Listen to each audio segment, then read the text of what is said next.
So about to see the new movie Missing, and I don't know too much about this other than a mom goes on vacation to South America and goes missing, and a daughter sees it over FaceTime and other forms of media to try and uncover what happened. I don't know how exactly accurate that is, but from the trailers I always thought that it felt like an R-rated movie, but it's PG-13, so I'm a little, I don't know, hopefully it's not just bland because of it. Hopefully it does some things that makes a type of movie that you've seen before stand out. Maybe it does, I don't know. But nothing else is really out other than some things I need to catch up on for the Oscars. But decided to check this out, and we'll see how good it is. So just got out of seeing Missing, and definitely reminded me of my experience watching, I believe it was called Searching. It probably came out, 6-7 years ago, maybe less. Kind of a similar movie where the entire thing takes place through like video and text conversations and just anything on a computer and phone. But the experience I remember was, it was pretty good when I saw it, but I mostly forgot about it ever since. And this one was pretty good, and I don't think I'll remember it for too long. There's a lot to pick apart. It gets to the point where it's so convoluted. I just kept on wondering, did it need to be that convoluted? And maybe so, because they have to try and keep you interested, because you're just looking at a computer screen basically the entire time. But maybe not so much.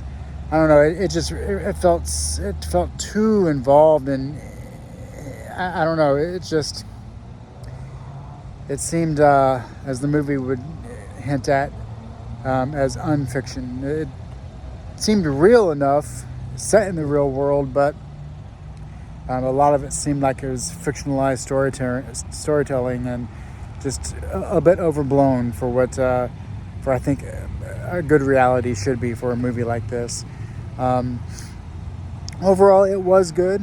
Nothing inherently too terrible with it, other than some plot holes possibly, and just a lot of times you're just questioning the movie. Like, this character's doing something really smart here, but then doing something really dumb in the next scene, and now they're back to being smart again, and now, okay, well, why didn't they figure this out 45 minutes earlier?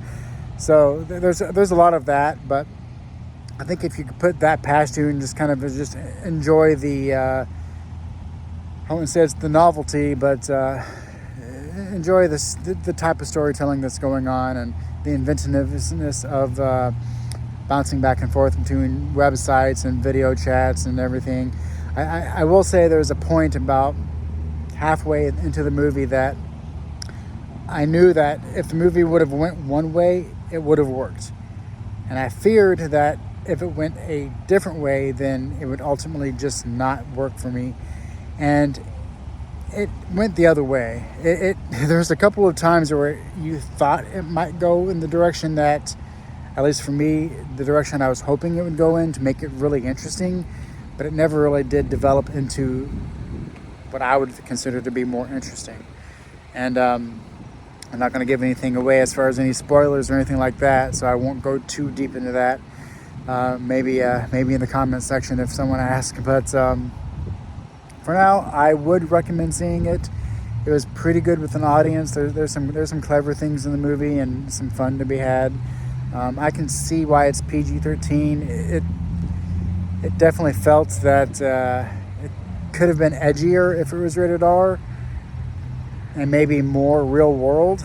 So it seemed to be very lighthearted at moments, especially towards the first third, that made me feel like I was just kind of watching something rather than being a little bit more invested into it. But overall, I thought it was good. It's not a huge going to the movie theater to see it. It's not that good or anything like that. But if you do want to catch something, it's definitely easy to digest, and a pretty fun time.